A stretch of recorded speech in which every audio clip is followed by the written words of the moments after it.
Kia ora. My name is Megan Anakin. I work at the University of Otago in the Otago Medical School. And my role as a lecturer is also to be an education advisor.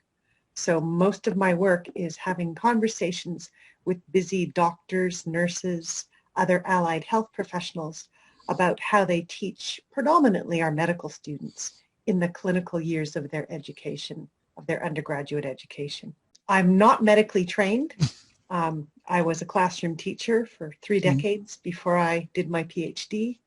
I interestingly did my PhD in mathematics education, which is where I came into contact with cultural historical theory, but then had a job opportunity. Sometimes you follow the money, so to speak. And that's how I ended up in the health professions arena.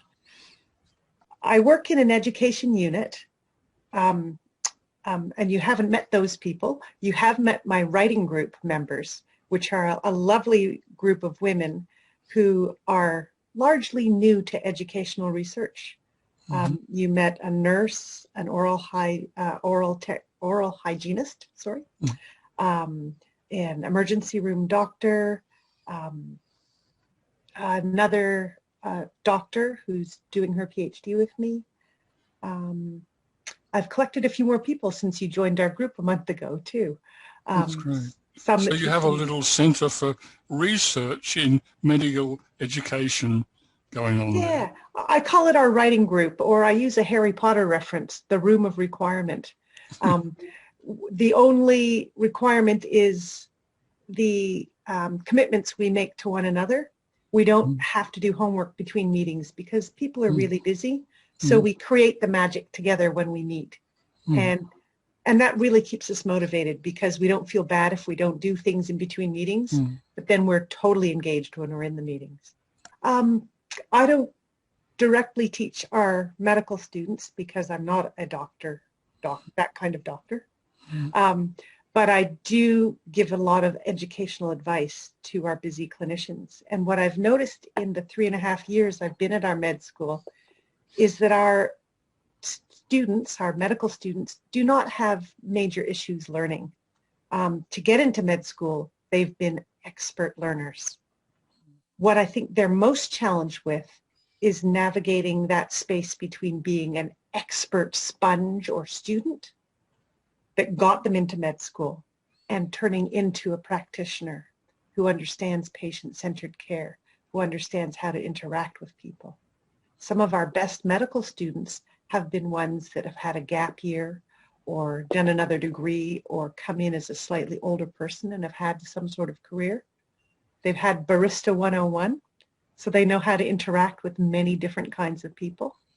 Tell me a couple of things here. What do you mean by patient-centered care? Patient-centered care.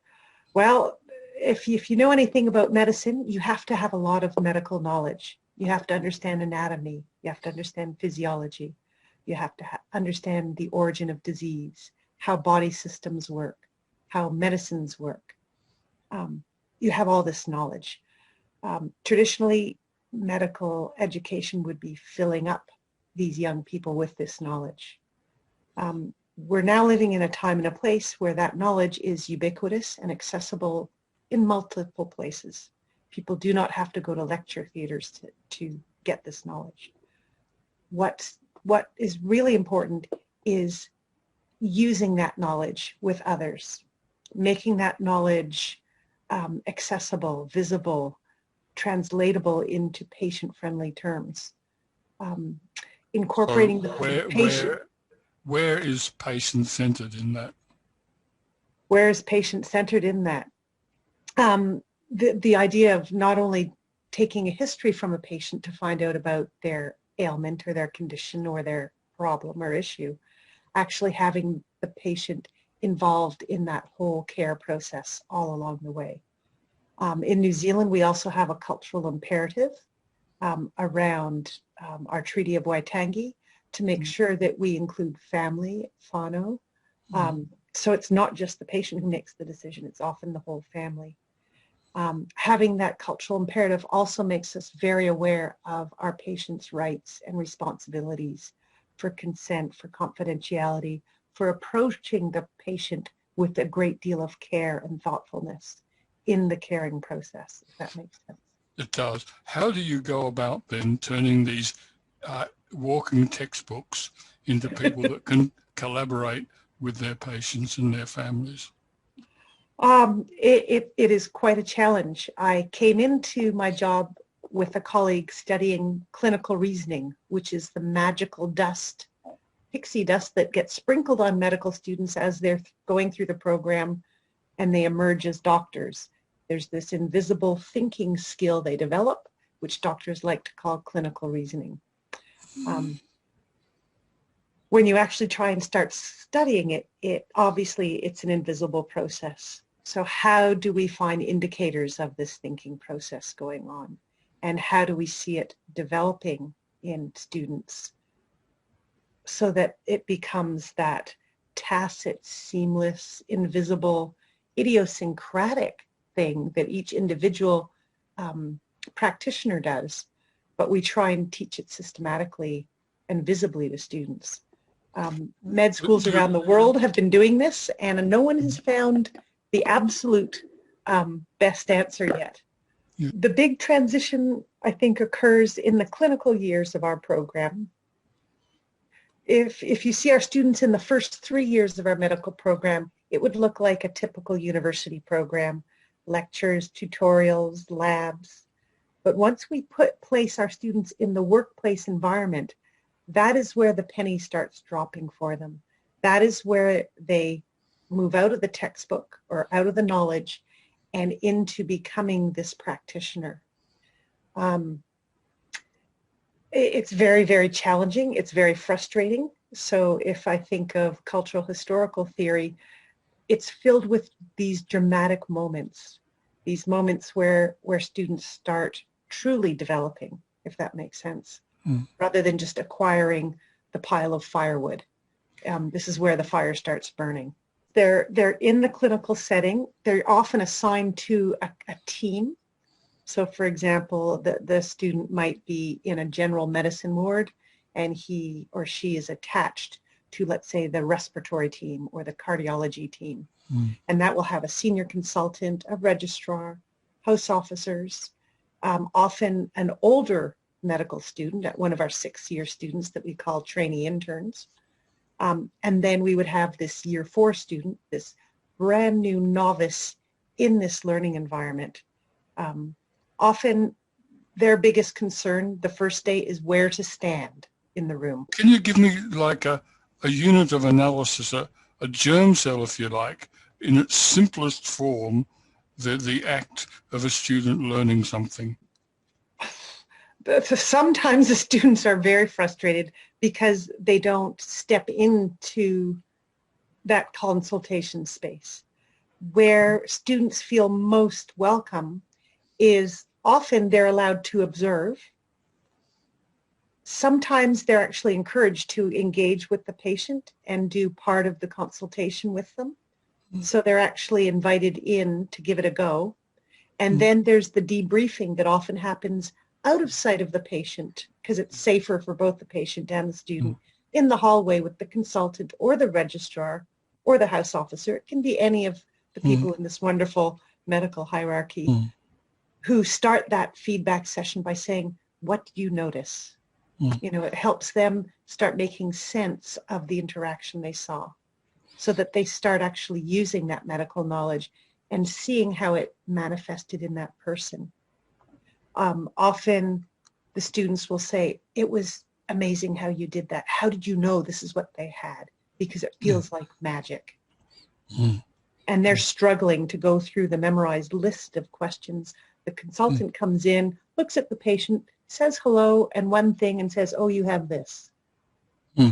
Right? Okay. So it's that expertise that baffles our students, especially in the earliest days, if that helps. Yes. Explain. Let's move back one step. What sort of problems do you have with your educators? It's quite a different journey. I've got a research project that is looking at demanding teaching experiences right now of clinical educators. And we've just analyzed the data, so we've got our preliminary findings. It seems to be around a challenge of values, beliefs, and practices. Clinical educators have very much a well-developed sense of who they are as a health expert, but now we're asking them to come into the teaching place. And it's a different expertise set. They know it's about building relationships with students, but often they can't reconcile that with having the specialized pedagogic knowledge, if we're going to use good educational terms here. For example? For example, they don't have that yet in some cases. In some cases, it's the unexpected. You know, if a student is unwell and they storm out of the room, it can shatter, you know, a lesson or an interaction, which is unanticipated and you can't plan for. Those become very memorable to us. And most of the time we grow as educators. So there's this sort of identity of a teacher that they're developing, which is very different than their very expert clinical, because patient always comes first. And even when they're teaching, the patient will come first, the student second.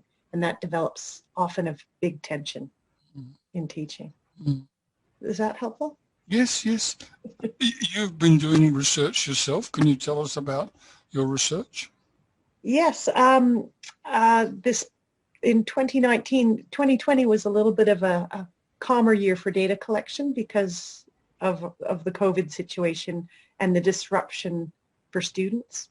But in 2019, my colleague Kira Lee and I interviewed 60 students in either medicine, pharmacy, or physiotherapy at different year levels of their program.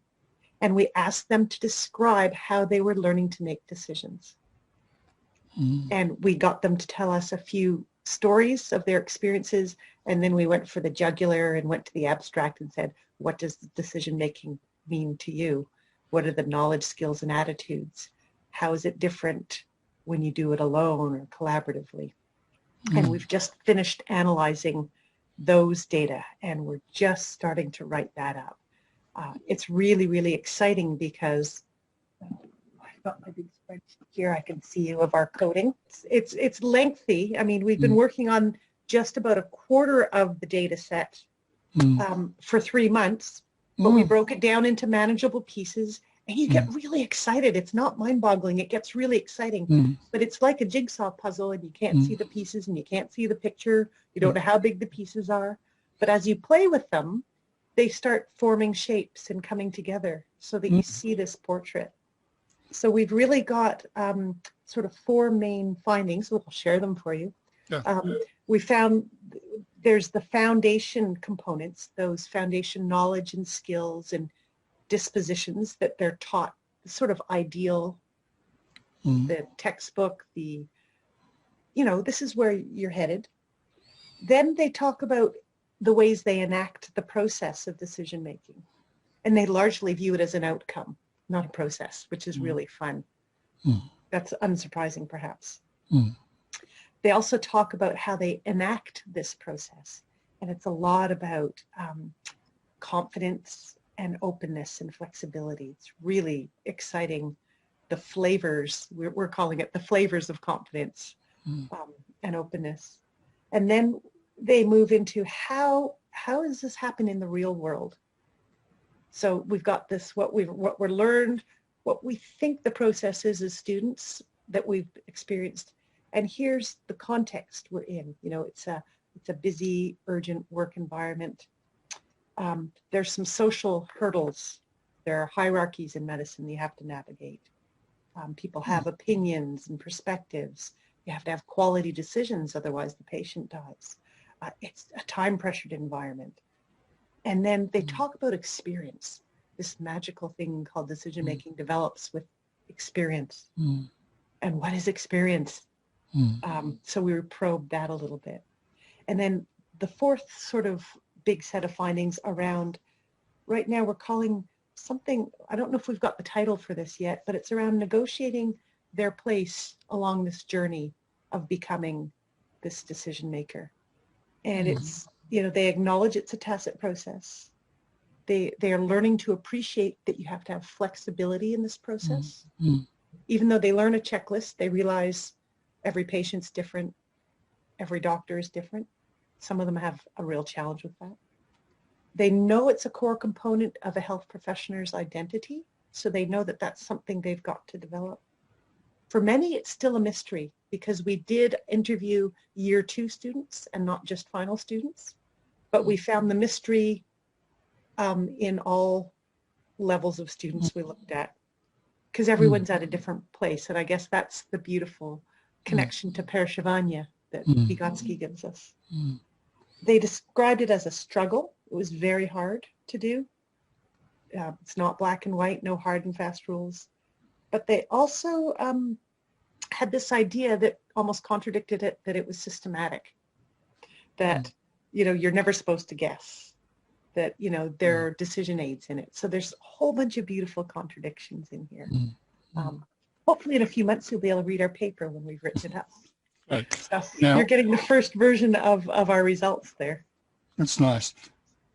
Tell me, what sort of concepts in chat have you found particularly useful in your work and in your research? I think Parashivanya has been really, really nice to help. Tell me what that means. Well, we know Vygotsky gives us the metaphor of the prism, and the way I work at it with my colleagues is it's that unique experience that people have as you encounter life, the universe and everything, and it's how all those experiences are filtered through you, so that we try and give, the best way for me to explain it is, if we give all of our students a learning experience, some will go, aha, this is the best thing ever. Others will say, meh, I've heard it before. Others will be climbing out the window, because everyone's in a different place in their understanding. And so we all have that unique opportunity or that unique life experience, aptitudes, interests, and even momentary attention that filters our experiences for us. I mean, what does a true concept mean in medical education? I mean, concepts are really important in any field because they're the big anchor points that help define different fields and different practices and activity, if you think of it that way. I probably used one loosely at the beginning, patient-centered care. What on earth is that? And you asked me to describe it. I've been working with the team who is trying to create a curriculum map for our medical program. And we've used the word concepts, big ideas, learning outcomes, you know, assessment points, teaching and learning points, because it's the level of scale sometimes that I find challenging. And even with concepts, you can think of them at different levels of scale too. But core concepts in medicine, well, probably I've given you two, this notion of patient-centered care and clinical reasoning are I think two very, very important ones that I'm aware of. Since I'm not medically trained, I mean, I could say that the idea of homeostasis is probably a core concept, but that's at a lower level that enables me to do my clinical reasoning and my patient-centered care. Well, and I think you've hit upon my value is I don't have all the medical concepts. That's still a huge area of learning for me over the next 10, 15 till I retire from this job. But I do bring a host of understanding of educational concepts and principles that I use. And I think one of the biggest gifts I'm bringing is a complement to the biomedical knowledge perspective that our doctors and our students are trained under predominantly. I think public health branches off and uses more social theory and things like that.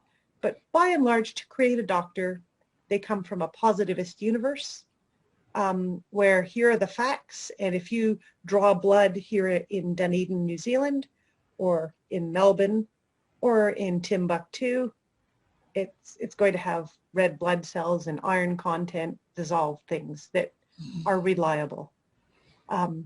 However, what I try and impart on people is that we're interested in human behavior and social interactions, which are not defined in the same notions of stability that their knowledge. So I try and help them understand that knowledge is contestable, that students are actively constructing their understanding of what it means to be a doctor through every interaction they have with one another.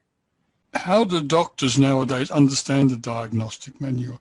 These days, people don't walk around with little books that they look in. I understand. Our students are like this. This is what doctors have.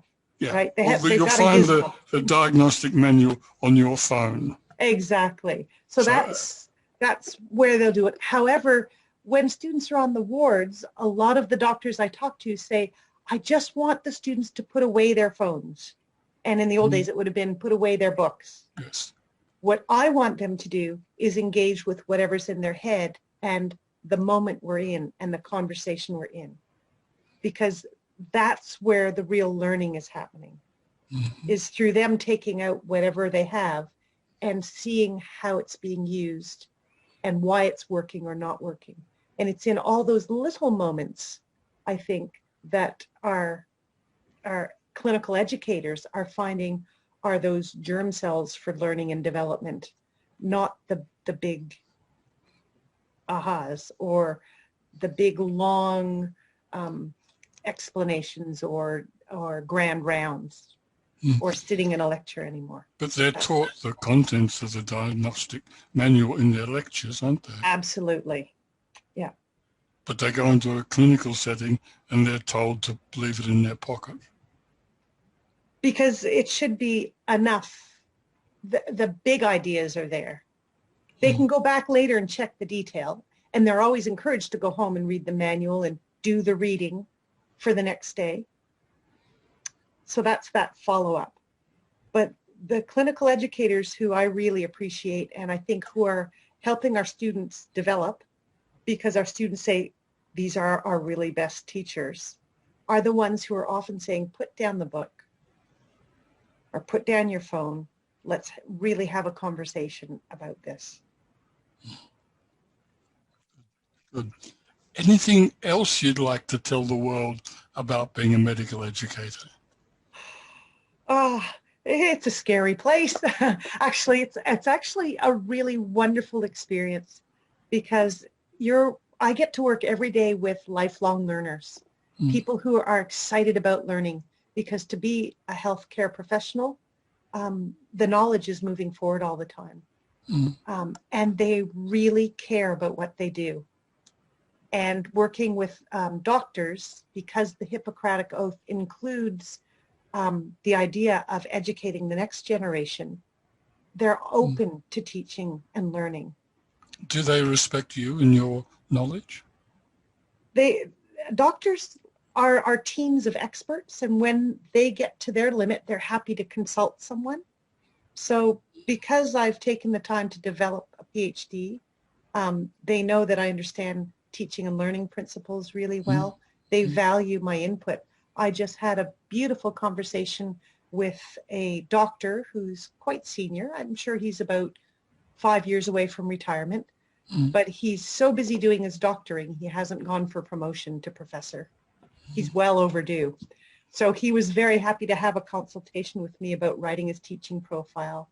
We talked about the type of evidence that would demonstrate that to his colleagues, that he was worthy of being promoted. And he was so grateful for the conversation.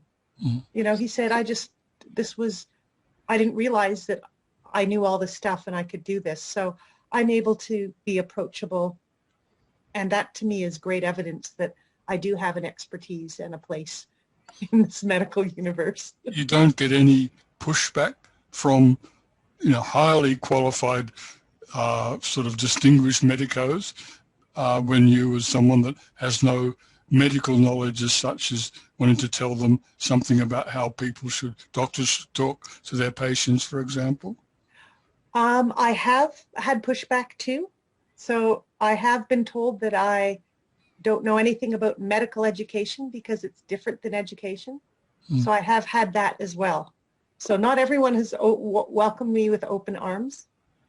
But Is medical education different from other types of education?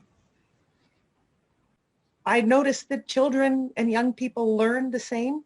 The teachers kind of teaching the same. Yes, different books. Yes, different history. But humans are set up a certain way, by and large.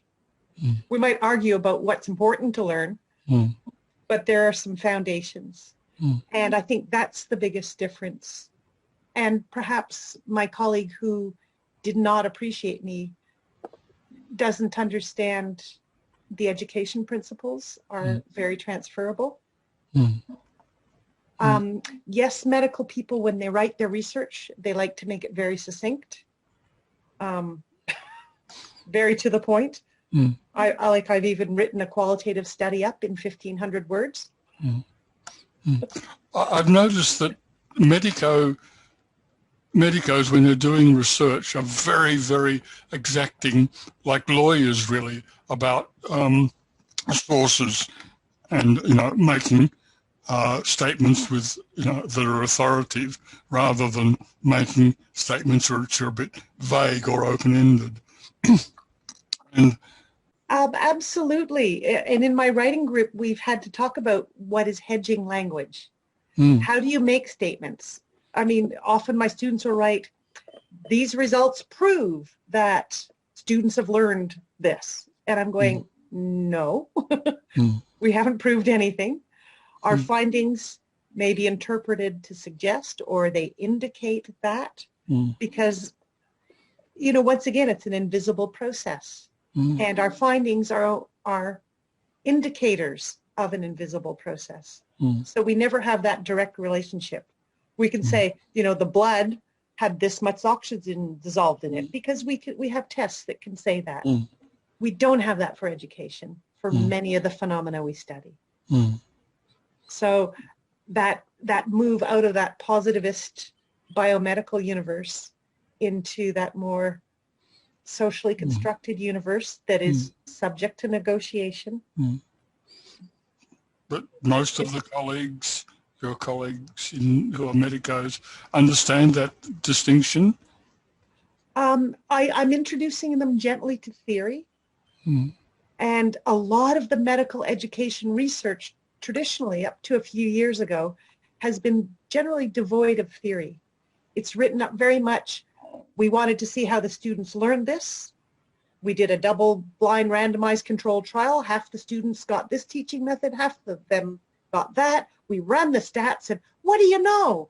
The ones who did this learned this percentage more. Now,